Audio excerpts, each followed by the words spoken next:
Hello guys जय Jagannath welcome करुच्ची मोर आज blog को आज ब्लॉग रे मु आपण मानक देखैबी माछरे गोटे नुआ रेसिपी। तो डेरी न करी चलतु देखा मु माछरे केमिति नुआ डिश आज प्रस्तुत करूँ।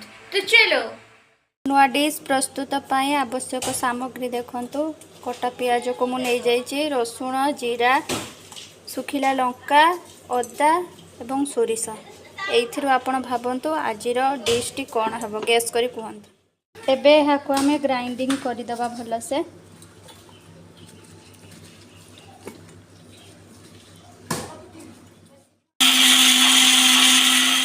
एबे आमर पेस्ट टी भल भाव प्रस्तुत हो जाए। देखंतु आमर एबे कदली पत्र नबा को आसीचु। देखंतु माछरे एबे आमे लंका गुंड को ऐड कर दउचु। हळदी आगुरु पकाई कि थिला। आमे थिरे फिश मसला को ऐड करिबा। स्वाद अनुसार लुण को आम ए पकड़े देखिपे आम सोरिष को भी भल से माछ उपर देकी एबे गलई दबा।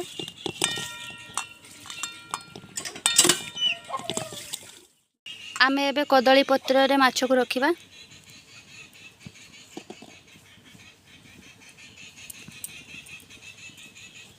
तापरे ताको भल से बांधी दबा। कदली पत्र टी को भल से बांधी दबा, नहले ता फिटी गले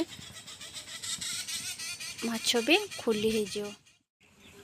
कदली पत्र टी को आमे भल से सूता द्वारा बांधी दउचे, नहले ता फिटी जीव। तेणु पूरा भल से देखंतु बंधा होइगल। एबे आउ गोटे माछ को आमे कदली पत्र रे सेमिति रखिबा।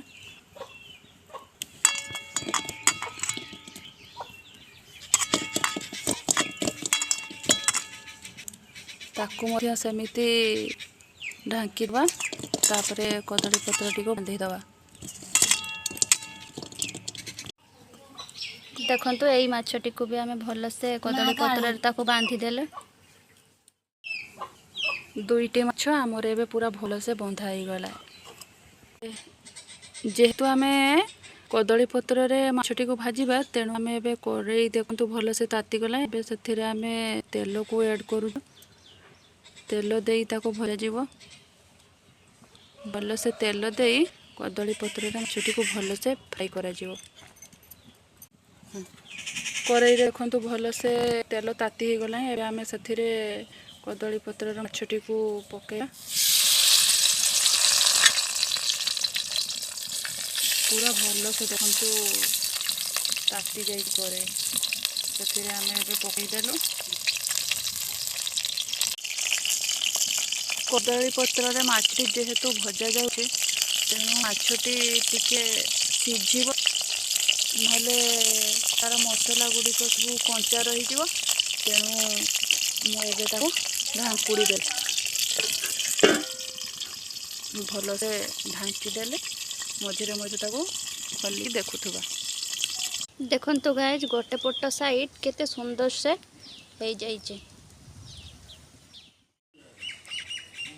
देखंतु आस्ते आस्ते खूब भल से होइलानी। देखंतु गाइज एबे हम प्रस्तुत हो गला कदली पत्र रे माछ भजा। एबे हमें ताको खोलिबा। चलंतु केमिति हेइति टिके देखिबा।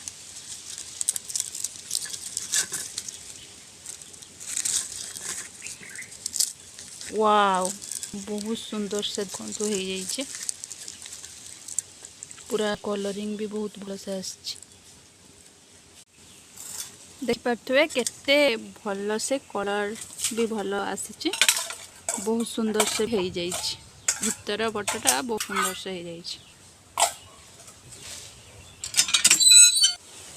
तो यहाँ थिला आज मोर ब्लॉग कंचा कदली पत्र रे सरिष दिया माछ भजा फाइनली रेडी।